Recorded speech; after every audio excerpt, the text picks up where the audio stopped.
My parents told us only the most successful child would stay in the family, and the others would be disowned. I was 14 when my parents sat the four of us down in the living room and announced the competition. My father stood by the fireplace with his hands clasped behind his back, like he was giving a business presentation. My mother sat in her usual chair with a leather notebook open on her lap. She'd been taking notes on us for years, tracking everything we did, but I'd always thought it was just her being organized. Now I understood it was something else entirely. My father explained that they'd spent years raising 4 children and pouring resources into all of us, but they'd realized this approach was inefficient. Instead of dividing their estate and attention 4 ways, they would focus everything on one child, the most successful one, the one who proved they deserved it. The rest of us would be removed from the will, cut off financially, and expected to leave the family permanently once we turned 18. My younger brother Isaiah was 12 and didn't fully understand what Dad was saying. He asked if this was like a game show and when we'd find out who won. My older sister Camilla was 16, and her face went completely white. She'd been planning to attend an expensive private college, and our parents had promised to pay for it. My twin brother Kieran sat perfectly still next to me on the couch, his hands gripped tight on his knees. I could feel the tension radiating off him even though we weren't touching. Dad continued explaining the rules like he was laying out a business strategy. We would be evaluated on academic performance, extracurricular achievements, leadership qualities, and what he called life readiness skills. Every month, Mom would update her rankings based on our progress. We'd each receive a score out of 100, and those scores would determine everything from our allowances to whether we got to participate in family activities. The child in first place would get privileges and investment, the others would get the bare minimum required by law until we could be legally separated from the family. Mom opened her notebook and showed us the first month's rankings. Camilla was in first place with an 87, I was second with a 79. Kieran was third with a 71. Isaiah was last with a 63. She'd calculated these scores using a complex formula she'd developed over the past year without telling us. Academic grades counted for 40%. Extracurricular involvement counted for 25%. Household contributions counted for 20%, and something she called character assessment counted for 15%. That last category was completely subjective and based on her observations of our behavior. I asked what happened if we refused to participate, and my father's expression went cold in a way I'd never seen before. He said we were already participating whether we liked it or not. We lived in his house and relied on his money and followed his rules. That night after our parents went to bed, the 4 of us gathered in Camilla's room to talk. She was furious and scared at the same time, pacing back and forth across her carpet. She'd been the golden child her whole life, and now that position felt threatened. Isaiah was crying quietly because he didn't understand why our parents would do this. Kieran sat on the floor with his back against the wall, staring at nothing. I tried to suggest we could all just maintain our normal routines and refuse to compete, but Camilla immediately shut that down. She said if the rest of us didn't compete, she'd dominate the rankings by default, and then we'd all get disowned except her. Kieran pointed out that refusing to compete might actually be worse than competing because Mom's subjective character assessment could punish us for not trying. We were trapped in a system designed to pit us against each other, and there was no way to opt out without losing everything. The competition started affecting everything within the first week. Mom posted the monthly rankings on the refrigerator where we'd see them every day. Camilla's name was at the top in green marker. Mine was second in blue. Kieran's was third in yellow. Isaiah's was at the bottom in red. Seeing our names arranged in that hierarchy made something shift in how we interacted with each other. Camilla stopped helping Isaiah with his homework because boosting his scores might hurt her ranking. Kieran started staying up until 2 a.m. working on extra credit projects to close the gap between us. I found myself checking what my siblings were doing constantly, comparing my efforts to theirs, calculating whether I was falling behind. The monthly allowances reflected our rankings too. Camilla got $200. I got $100. Kieran got $50. Isaiah got $20. When Isaiah asked why his allowance had dropped from the $50 he used to get, Dad explained that limited resources needed to go to the children showing the most promise. School became a nightmare of constant comparison. Camilla and I were both juniors at the same high school, and every test score and assignment grade felt like ammunition in the competition. When she got a 98 on a history exam and I got a 94, I saw her smiling as she calculated how that would affect the monthly rankings. When I won a spot on the debate team and she didn't make callbacks, she spent the whole car ride home in furious silence. Our parents had always encouraged academic achievement, but now it felt weaponized. Every success I had was a threat to Camilla's position, and every success she had pushed me further from safety. Kieran was in a different grade, so we didn't directly compete in classes, but I could see the pressure destroying him. He'd always been more creative than academic, better at art and music than at math and science. Now he was forcing himself to fit a mold that didn't match who he actually was. The character assessment category became a tool for psychological warfare. Mom would dock points for things like having a messy room, speaking disrespectfully, or showing poor attitude. These were completely subjective judgments that she could use to manipulate the rankings however she wanted. When Kieran argued with Dad about the fairness of the competition, he lost 5 character points. When I forgot to take out the trash one night, I lost 3 points. Camilla learned quickly that the way to maintain her position was to be perfectly compliant and agreeable at all times, never questioning our parents' decisions. She transformed into this artificial version of herself, always smiling, always helpful, always performing the role of ideal daughter. Isaiah struggled the most with the character assessment because he was 12 and still acted like a kid. He got points deducted for leaving toys out, for talking too loud, for watching too much TV. Things that were normal for his age became failures in Mom's scoring system. 3 months into the competition, Camilla's boyfriend broke up with her because she'd become obsessed with maintaining her ranking. She'd stopped seeing him on weekends because she needed that time for extra studying and volunteer work. She'd canceled dates to attend networking events that might boost her leadership score. When he told her she'd changed and wasn't the person he'd started dating, she didn't even seem upset. She just calculated that being single would give her more time to focus on winning. I watched my sister transform into someone I barely recognized, someone who'd sacrificed her actual life and relationships for the sake of a competition our parents had invented. When I tried to talk to her about it,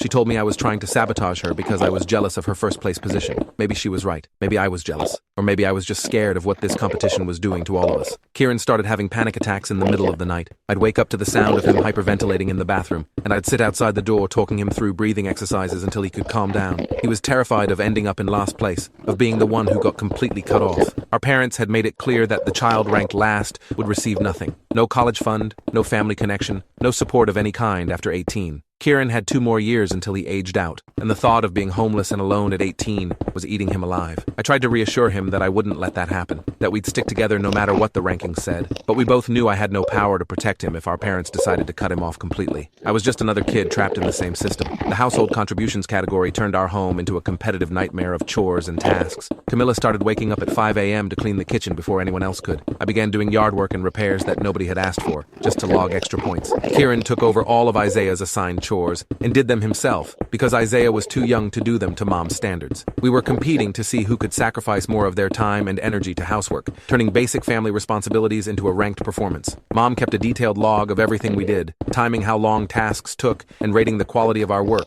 She'd inspect the bathroom after someone cleaned it and dock points if she found a single hair in the sink or a spot on the mirror. The house had never been cleaner, but it had also never felt more hostile. 6 months in, Isaiah started wetting the bed again, something he hadn't done since he was 7. The stress of being in last place and seeing the disappointed looks on our parents' faces every day was breaking him down. He was 12 years old and convinced he was a failure because he couldn't compete with teenagers who were 4 and 6 years older. I found him crying in the garage one afternoon, and he told me he wished he'd never been born because then our parents wouldn't be disappointed in him. That moment broke something in me. I went to my parents' bedroom and demanded they end the competition. I told them what they were doing to Isaiah, how he was falling apart under the pressure. My father listened without expression, and then said Isaiah needed to learn that life involves competition and disappointment. If he couldn't handle pressure now, he'd never survive in the real world. The extracurricular category created another dimension of competition. Camilla joined every club and organization she could fit into her schedule, spreading herself thin just to accumulate activities on her resume. I focused on fewer activities, but tried to achieve leadership positions in them, becoming president of debate team and captain of the academic quiz bowl. Kieran struggled because most of his interests were in areas our parents didn't value. They gave minimal points for his art portfolio, but maximum points for Science Olympiad,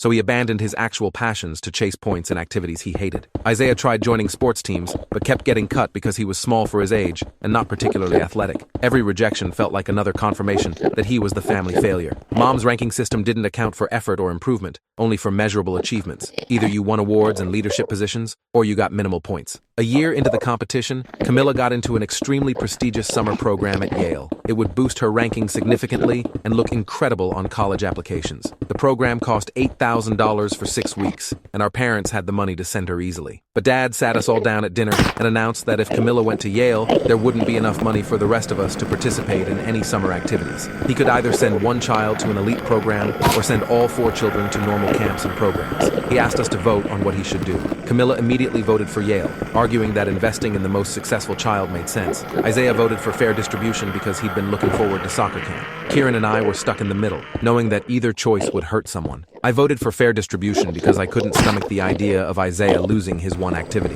Kieran voted the same way. Dad looked disappointed in all of us, except Camilla. That summer, none of us got to do our preferred activities because Dad said we'd squandered the opportunity by not making a decisive choice. Camilla didn't go to Yale. Isaiah didn't go to soccer camp. Kieran didn't attend the art intensive he'd been excited about. I didn't participate in the debate institute I'd planned on. Instead, we all stayed home where Mom assigned us additional household projects, and our parents lectured us about the cost of indecision. I realized then that the competition wasn't just about picking one successful child. It was about teaching us to sacrifice each other, to choose individual advancement over family loyalty, to internalize the idea that someone had to lose for anyone to win. We'd failed that lesson by trying to stay united, and our parents were punishing us for it. Kieran's mental health continued deteriorating through that summer. He stopped eating regularly and lost weight until his clothes hung loose on his frame. He stopped making art entirely, abandoning the one thing that used to bring him joy. He spent most of his time in his room studying subjects he hated, trying desperately to improve his ranking. When I asked how he was doing, he'd say fine in a flat voice that meant he was absolutely not fine. I tried to get our parents to notice that something was seriously wrong, but they dismissed my concerns as competitive manipulation.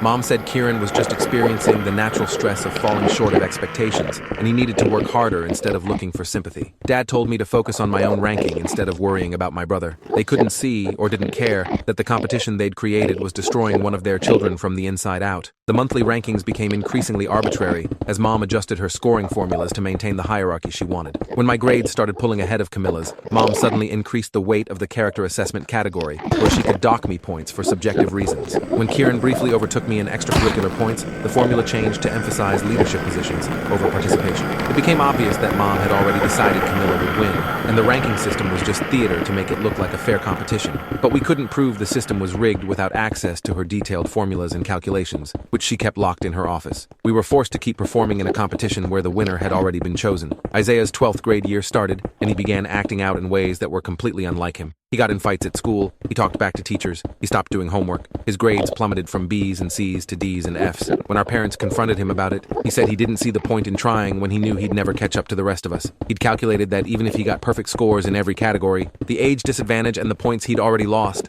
meant he'd never get out of last place. So why bother trying? Mom and Dad were furious, but I understood what Isaiah was doing. He was opting out of the competition in the only way available to him, by refusing to care about the metrics our parents used to judge him. It was self-destructive, but it was also the only form of control he had left. Midway through my junior year, a guidance counselor named Mr. Whitfield called me into his office because he'd noticed concerning patterns in my file. My grades were excellent, but I dropped out of several activities I used to love and added others that clearly didn't interest me. He asked if everything was okay at home, and for the first time, I considered telling an adult what was happening. But what would I even say? My parents aren't breaking any laws. They're feeding us and housing us and not physically hurting us. They're just running a competition to see which child deserves to stay in the family. How do you explain that to someone who doesn't live in it? I told Mr. Whitfield everything was fine, and I was just trying to optimize my college applications. He looked at me with this sad expression, like he knew I was lying, but couldn't force me to tell the truth. That night, I went to Kieran's room and found him with a bottle of our mom's sleeping pills. He'd taken 5 of them and was holding the bottle trying to decide whether to take more.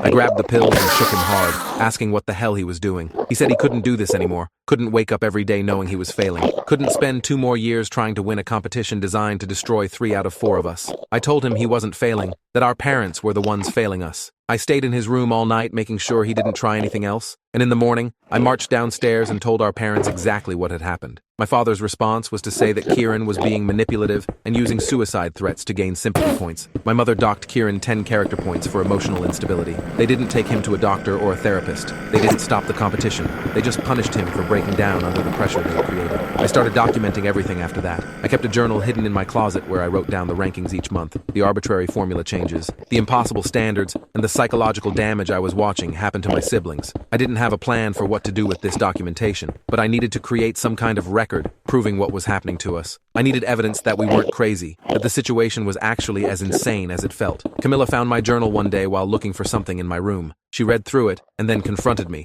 accusing me of planning to sabotage the family. She said if I showed that journal to anyone outside the house, she'd tell our parents, and they'd punish me. I asked her how she could defend what they were doing, and she said she was defending her future. She'd worked too hard to let me ruin her chances at winning. The competition entered its 2nd year, and the long-term psychological damage became impossible to ignore. Camilla had developed an eating disorder, restricting restricting her food intake because she'd convinced herself that maintaining a specific weight gave her more control over her life. Isaiah had been suspended from school twice for fighting and was seeing the school counselor weekly for anger issues. Kieran had stopped sleeping more than 4 hours a night and had stress-induced eczema covering his arms. I found myself unable to enjoy anything anymore, constantly calculating whether an activity would help or hurt my ranking. We were all performing versions of ourselves that our parents had engineered, and somewhere along the way, we'd lost track of who we actually were underneath the performance. The summer before my senior year, our parents announced that rankings would continue through college. They'd pay for one child's education completely, cover half the costs for the second-place child, provide minimal support for the third-place child, and nothing for the fourth. This meant the competition would extend another 4 years, keeping us locked in this system through our early 20s. Camilla was thrilled because first-place position came with full financial freedom. The rest of us realized we'd never escape our parents' control as long as they held the financial leverage. I started researching scholarships and financial aid, planning for the possibility that I'd have to fund college entirely on my own. Kieran did the same. Isaiah was only 13 and couldn't think that far ahead yet, but I could see the defeat in his eyes when he realized this nightmare was going to define his entire adolescence. My senior year started with Camilla at 91 points, me at 84, Kieran at 79, and Isaiah at 61. The gap between first and last place had widened to 30 points, an almost impossible amount to overcome in the remaining months before Camilla turned 18. She'd essentially won by maintaining consistent performance and benefiting from Mom's favoritism. But our parents kept the competition running anyway. They said it was important for all of us to keep striving, keep competing, keep proving our value. I applied to colleges that offered full-ride scholarships because I knew I couldn't rely on my parents for anything. Kieran did the same, targeting schools that had strong financial aid programs. We were planning our escape routes while still performing in the competition because we had no other choice. In December of my senior year, something shifted. Isaiah stopped going to school entirely. He'd wake up, get dressed, leave the house with his backpack, and then spend the day at the public library or wandering around the city. He'd come home at normal school end time so our parents wouldn't notice. He did this for 3 weeks before the school called our parents about his absences. The confrontation that followed was brutal. Dad screamed at Isaiah about throwing away his future and wasting opportunities. Mom updated his ranking to 52 points, the lowest any of us had ever scored. Isaiah just stood there and took it without defending himself, his face completely blank. After our parents left, I asked him why he'd stopped going to school. He said it didn't matter anymore. Nothing he did would matter, so why not just stop trying? I told him it mattered to me, but he just walked away. That was my breaking point. I gathered my documentation journal, my evidence of the ranking changes and the psychological damage, and I made an appointment with a family therapist my school counselor recommended. Her name was Dr. Simmons, and I spent 2 hours in her office explaining everything. She listened without interrupting, taking notes in a way that reminded me terrifyingly of my mother. When I finished, she asked if I felt safe at home physically, and I said yes. We weren't being hit or starved or anything like that. She asked if I felt safe emotionally, and I had no answer for her. How do you measure emotional safety when you're constantly being evaluated and ranked and told that 3 out of 4 of you don't deserve to be part of the family? Dr. Simmons said what my parents were doing was a form of psychological abuse called conditional love and favoritism abuse. She said it could cause lasting trauma. She asked if I wanted her to report it to Child Protective Services. I sat in her office trying to decide whether reporting would help or make everything worse. CPS investigations are messy and invasive, and they don't always result in changes. We might end up in foster care separated from each other, which could actually be worse than staying together under our parents' control. But if I didn't report it, nothing would change, and Isaiah would keep falling apart, and Kieran would keep taking my mom's sleeping pills, and Camilla would keep starving herself, and I would keep planning my escape while my siblings suffered. Dr. Simmons said she was a mandatory reporter, which meant if she believed we were in danger, she had to report it regardless of what I wanted. She asked me directly if I thought my siblings were in danger, and I thought about Kieran with that pill bottle and Isaiah's blank face and Camilla's hollow cheeks. I said yes. The CPS investigation started the following week. A caseworker named Patricia Okonkwo came to our house unannounced and asked to speak with each of us separately. Our parents were livid, demanding to know who had reported them and what lies had been told. Patricia was calm and professional, explaining that she was there to ensure our safety and well-being. She interviewed all 4 of us in different rooms, asking questions about our daily lives and our relationships with our parents. I told her everything, showed her my documentation journal, explained the ranking system in detail. Camilla defended our parents completely, insisting that they were just encouraging us to reach our potential. Kieran and Isaiah confirmed my story with varying levels of detail. Patricia spent 3 hours in our house, taking photos of the ranking charts on the refrigerator and requesting copies of Mom's scoring logs. My parents were sophisticated enough to make the ranking system look like aggressive but legal parenting. They emphasized that all 4 of us were fed, housed, educated, and not physically harmed. They framed the competition as a motivational structure designed to teach us about real-world pressure. They presented Mom's logs as evidence of involved parenting, not psychological manipulation. Patricia interviewed our teachers, our pediatrician, and our extended family members. Most of them confirmed that we seemed like high-achieving kids from a strict but successful family. The external presentation was so different from the internal reality that it was almost impossible to prove abuse was happening. Patricia told me privately that she believed my report, but she didn't have grounds to remove us from the home. The situation was harmful, but not illegal. She recommended family therapy and would check in monthly, but she couldn't force our parents to stop the competition. After the CPS investigation closed without action, my parents' fury focused entirely on me. They knew I'd reported them, even though I hadn't admitted it directly. Mom dropped my ranking to 71 points, below Kieran for the first time, citing catastrophic failures in character assessment. Dad told me I'd betrayed the family and proven I didn't deserve their support. Camilla stopped speaking to me entirely, treating me like I'd personally attacked her by calling CPS. Only Kieran and Isaiah understood why I'd done it, and they were too scared to defend me openly. I'd sacrificed my position in the competition and probably my relationship with my parents to try to protect my siblings, and it had accomplished nothing. The rankings continued. The psychological warfare continued. We were all still trapped. The college acceptance letters started arriving in March. I got into 3 schools that offered full scholarships, which meant I could leave without depending on my parents for anything. Camilla got into 7 prestigious schools, and my parents threw her a celebration party, announcing that they'd pay her full tuition and expenses anywhere she chose. Kieran got into a state school with partial financial aid, and my parents said they'd cover 20% of his costs, leaving him to figure out the rest. Isaiah was only 13, but watching the vastly different celebrations for each of our acceptances taught him exactly what his future would look like. In last place, barely acknowledged, left to fend for himself. I had one more conversation with Camilla before I left for college. I asked her if winning was worth losing her siblings, worth watching Isaiah fall apart and Kieran nearly kill himself. She said I was being dramatic, that everyone was fine, and we'd all thank our parents eventually for pushing us to succeed. I asked if she really believed that, or if she was just justifying her decision to cooperate with their abuse. She told me I was jealous and bitter about not winning, and I should focus on my own life instead of trying to drag her down. We haven't spoken since that conversation. When I moved into my dorm in August, she didn't help me pack or say goodbye. Neither did my parents. Only Kieran and Isaiah came to see me off, and we all cried in the driveway because we knew I was escaping, but they were staying behind in the nightmare. College gave me physical distance from the competition, but I couldn't stop worrying about my brothers. Kieran texted me regularly with updates about the rankings and Isaiah's continued deterioration. Isaiah had been diagnosed with depression and put on medication, but our parents viewed this as another failure on his part. They docked his character points for needing psychiatric help. Kieran was counting down the days until he turned 18 and could legally leave. I sent money when I could from my work-study job, knowing he'd need help covering college costs that our parents refused to pay. Patricia from CPS continued doing monthly check-ins, but nothing ever changed because nothing technically illegal was happening. Just 4 kids being destroyed by a competition designed to teach them their worth was conditional. The summer after my freshman year, I didn't go home. I stayed at school working and took summer classes. My parents sent me one email saying they were disappointed in my choice but not surprised, given my character deficiencies. Camilla posted pictures on social media of the family vacation they took without me, the 4 of them smiling on a beach somewhere expensive. Isaiah looked thin and unhappy in the photos. Kieran looked like a ghost, but Camilla looked triumphant, the clear winner posing with our parents like she'd earned her place through superiority rather than survival. I felt this complicated mix of grief and anger and relief that I wasn't there,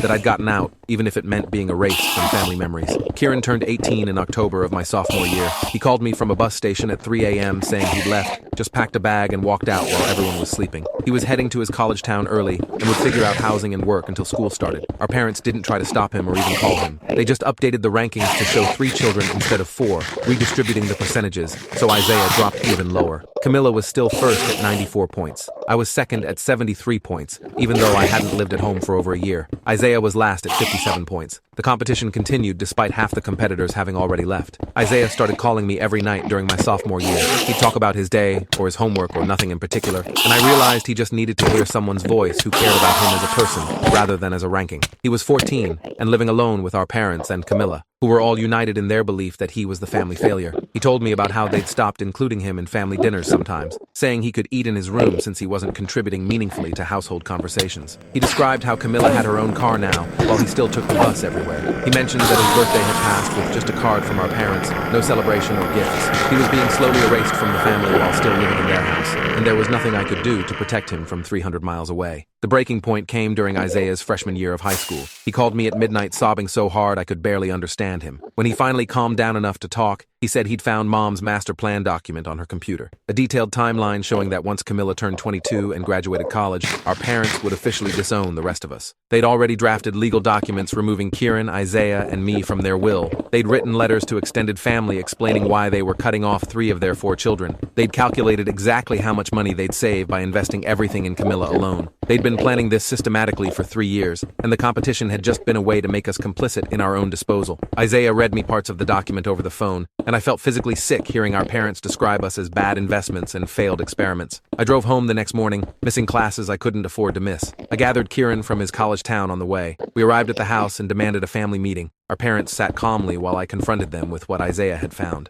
I asked how they could do this to their own children, how they could systematically destroy 3 kids while elevating 1. My father responded that they'd given us every opportunity to prove ourselves worthy, and we'd failed. He said it was irresponsible to continue investing in children who hadn't demonstrated sufficient return on that investment. My mother added that Camilla had earned her place through dedication and excellence, while the rest of us had proven we didn't value family enough to fight for it. Camilla sat there silently, her face unreadable, not defending us, but not defending them either. I told my parents that what they'd done was abuse, that they'd damaged 4 children with their competition and their conditional love. I said I had 3 years of documentation proving the psychological harm they'd caused, and I was prepared to take it to lawyers and therapists and journalists if they didn't stop. My father laughed and said I had no legal standing, no proof of anything illegal, and no resources to fight them. He was right about all of that, but I also had something he didn't expect. I'd been recording the conversation on my phone from the moment we sat down, and in that recording, they'd admitted to planning to disown 3 of their children based on a ranking system they'd manipulated for years. It might not be illegal, but it was damning evidence of their true intentions. I played back the recording and watched my parents' faces change. I told them I wanted the competition ended immediately. I wanted Isaiah's living situation to improve, and I wanted them to agree to family therapy with an independent counselor, or the recording would be sent to every person who knew our family. Our church community, our extended family, their colleagues at work. I'd make sure everyone understood exactly what they'd done. It was blackmail, and I wasn't proud of it, but I was out of options for protecting my youngest brother. My parents were silent for a long moment before my father agreed to my terms. The ranking charts came down that day. The monthly evaluation stopped. Isaiah was given privacy and respect that he'd been denied for years. We started family therapy the following week, though my parents spent most of the sessions trying to convince the therapist that they'd been misunderstood. The damage was already done, though. Camilla graduated college with full parental support and immediately cut contact with me, Kieran, and Isaiah. She'd internalized the lesson that we were failures who drag her down, and she chose our parents' approval over sibling relationships. I'd lost my oldest sister to the competition, even though I'd technically won the fight to end it. Kieran took 6 years to finish college because he was working full-time to pay for it without parental help. Isaiah was 16 now, and living in a house where the competition had officially ended, but the hierarchy and favoritism remained. He was counting the days until he could leave for college and never come back. I graduated with debt from the years I'd had to cover my own expenses, working 2 jobs and taking extra semesters because I couldn't afford full-time tuition. The 4 of us had survived, but we were all scarred by what our parents had done. 3 years after the competition officially ended, I got a call from Patricia Okonkwo, the CPS caseworker who tried to help us. She was writing a report about long-term psychological abuse in high-achieving families, and she wanted permission to include our case anonymously. I agreed and spent 2 hours on the phone with her describing the competition and its effects. She told me she'd seen dozens of cases similar to ours, families where parents created elaborate systems to pit children against each other under the guise of motivation. She said most of these situations never got reported because the abuse was subtle and sophisticated, hiding behind concepts like healthy competition and high standards. She was trying to develop better frameworks for identifying and intervening in these cases. I gave her my documentation journal and the recording and my consent to use whatever she needed. If our suffering could help other families avoid the same nightmare, then maybe it meant something. Isaiah left for college last year on a full scholarship to a school 2,000 miles away. He called me from his dorm room crying with relief that he'd finally escaped. He's working with a trauma therapist and slowly building an identity separate from the rankings and the competition. Kieran is working in tech now and has cut off all contact with our parents. I talk to him every week, and we're rebuilding a sibling relationship outside of the competition framework. We're learning to care about each other without calculating comparative worth. It's strange and difficult and healing. Camilla sends occasional emails trying to justify why she chose our parents over us, but I don't respond anymore. She made her choice, and I've made my peace with losing that relationship. I'm 24 now, and still in therapy processing what that competition did to my sense of self-worth. Dr. Simmons, the therapist I first talked to, helped me understand that I've always been enough, that my value isn't determined by rankings or parental approval or achievements that get measured and compared. That understanding comes and goes. Some days I believe it. Some days I still catch myself calculating whether I'm doing enough, achieving enough, proving enough. The competition might have ended, but its effects are permanent. My parents created a system that taught us we were only worth loving if we outperformed each other, and that lesson is carved deep into how we see ourselves in the world. My parents still don't believe they did anything wrong. In their minds, they pushed us to excel, and we're all better for it now. They don't acknowledge the eating disorder or the suicide attempt or the depression or the severed family relationships. They don't take responsibility for creating a competition where 3 children had to lose for 1 to win. They still treat Camilla as the golden child and the rest of us as disappointments who didn't try hard enough. I've accepted I'll never get an apology or acknowledgement from them. The best I can do is break the cycle, build a life based on different values, and make sure I never put other people through what they put us through. Appreciate you watching this far. If you enjoyed it, drop a like, leave a comment, and subscribe so you won't miss the next story.